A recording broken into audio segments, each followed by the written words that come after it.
Hello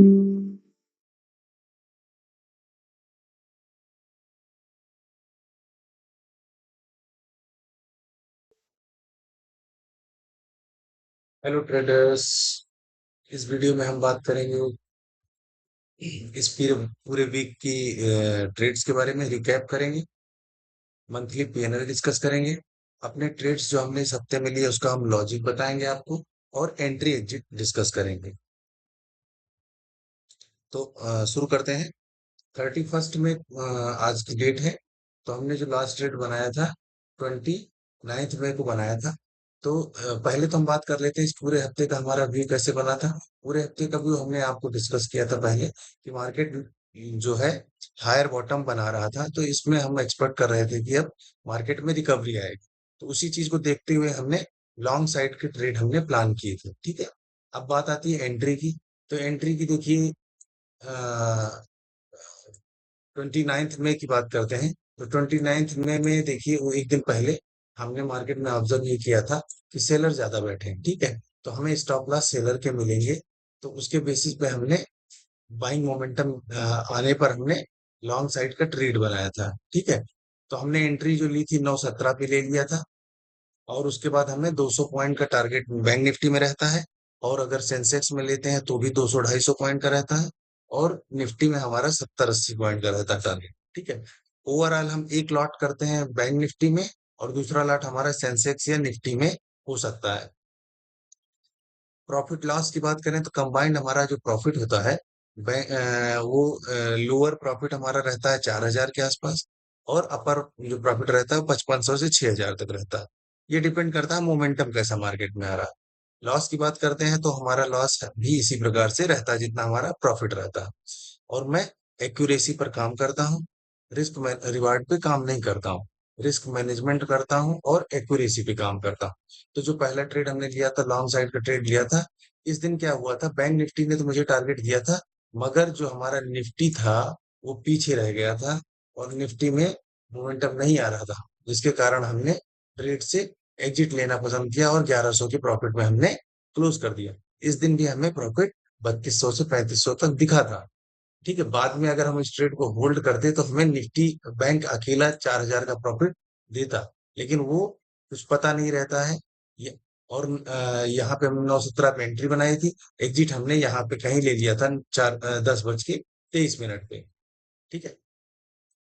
तो ऐसा रहा अपना और हमने डे क्लोज कर दिया था। उसके पहले जाते हैं 27 मई की बात करते हैं। तो हमने 27 मई को बाइंग का ट्रेड बनाया था। ठीक है।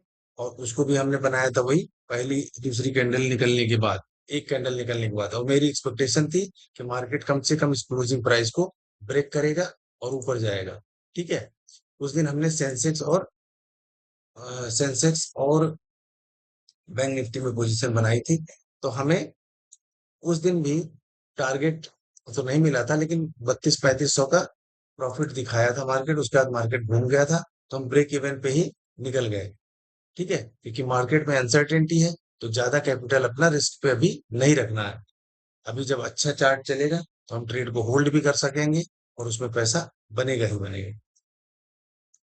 देखिए 26 में भी अपना बाइंग का प्लान था।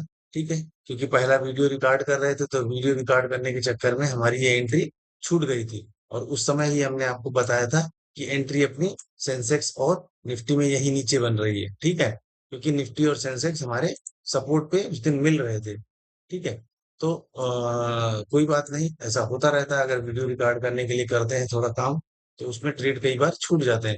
फिर हमने थोड़ा सेफ्टी देखते हुए जब क्लोजिंग प्राइस के आसपास मार्केट आ गया, तो हमने यहाँ पे ट्रेड बनाया था 9:36 के आसपास। और उसके बाद ये मोमेंटम हमने कैच किया। ठीक है। और यहाँ पे हमें जस्ट मिनट।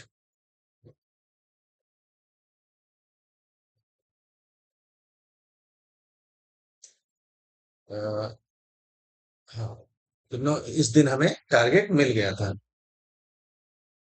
टारगेट मिल गया था हमें 4400 का टारगेट। इस दिन हमें मिला था और हमने बुक करके बंद कर दिया था। ठीक है। तो ये हो गया हमारा 26 का। 25 तारीख का देखिए, 25 तारीख का लॉजिक ये था कि बाइंग का प्लान था, इतना बड़ा गैप अप था। तो इसमें बायर अच्छे प्रॉफिट में आ जाते हैं, तो उन्हीं को टारगेट, बायर को टारगेट नहीं करते हैं।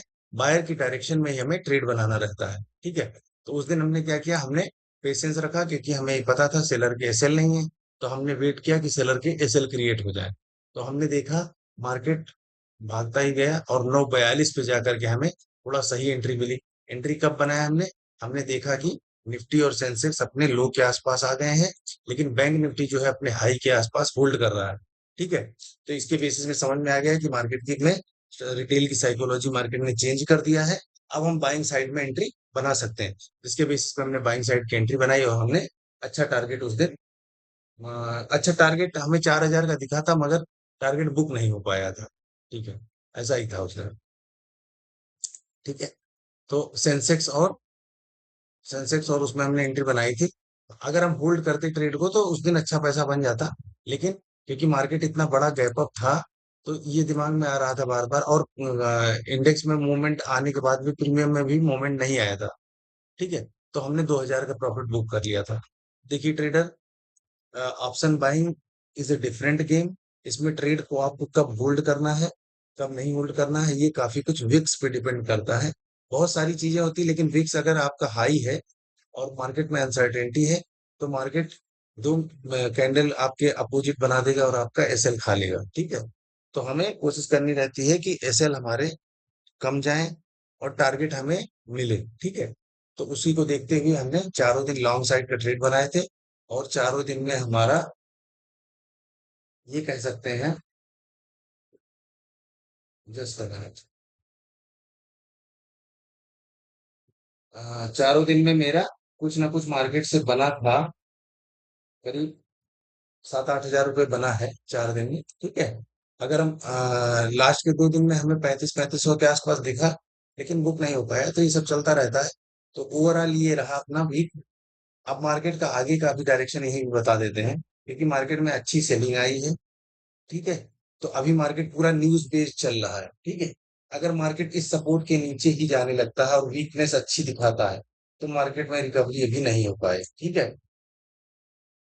मार्केट निगेटिव साइड क्लोज हुआ है। सेलर प्रॉफिट में है।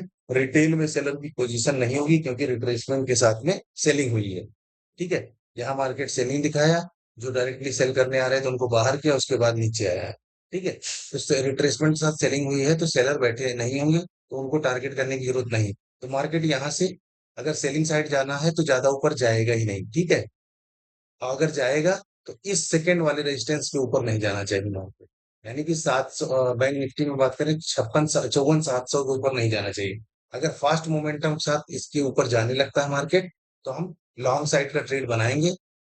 नहीं तो सभी कंडीशन में हम डाउन साइड का एक अपॉर्चुनिटी सर्च करेंगे। ठीक है। कुछ भी फिक्स नहीं रहता, कई बार आप देखेंगे कि हम 916 917 पे ट्रेड बना देंगे। कई बार हम 945 तक भी वेट करते हैं। कई बार ट्रेड ही नहीं लेते हैं। तो ये डिपेंड करता है कि कैसा डे चल रहा है, मार्केट स्ट्रक्चर कैसा है। ठीक है। और मार्केट में मोमेंटम कैसा आ रहा है।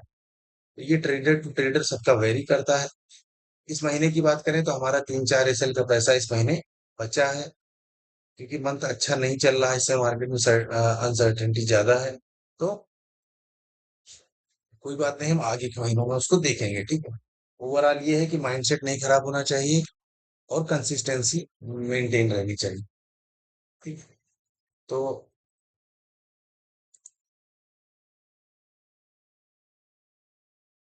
अगर बात करें मंथली पीएनएल की, तो मंथली पीएनएल हम आपसे शेयर करेंगे।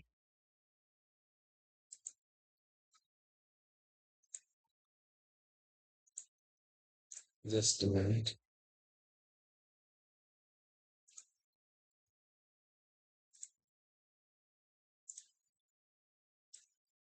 ये मंथली, देखिए कि हमारे ज्यादातर ट्रेड जो है प्रॉफिट में रहे हैं। इसमें 18 दिन हमने ट्रेड किया है। 13 दिन हमारे प्रॉफिट में रहे हैं और 5 दिन हमारे लॉस हुआ है। ठीक है। ठीक है। तो ये हमारा ओवरऑल 15,250 बना है। नेट पीएनएल ब्रोकरेज और ये सब काट के गवर्नमेंट जो कि अच्छा खासा ले रही है, 11,380 बना है। अब देखिए शुरू एक चीज इसमें हमें आपको डिस्कस करना है। शुरू के 4 दिन में ही हमारा लगभग 5 दिन में ही हमारा 15-20 हज़ार का लॉस हुआ है। अब देखिए जो रिटेल ट्रेडर रहता है वो क्या करेगा, नेक्स्ट वीक में डर जाएगा और ट्रेड लेना बंद कर देगा। और फिर क्या देखेंगे आप, कि नेक्स्ट उसके बाद देखिए लगातार प्रॉफिट मूवमेंट, 10-10 दिन तक प्रॉफिट भी लगातार होते हैं, लॉस होते हैं लगातार 4-5 दिन का भी हो सकता है। इन चीजों से डरना नहीं है, अगर ट्रेडिंग करनी है तो आपको हिम्मत हौसला रख कर भी ट्रेडिंग करनी पड़ेगी। ठीक है, जो भी ट्रेडिंग की रिक्वायरमेंट है उनको देखना पड़ेगा।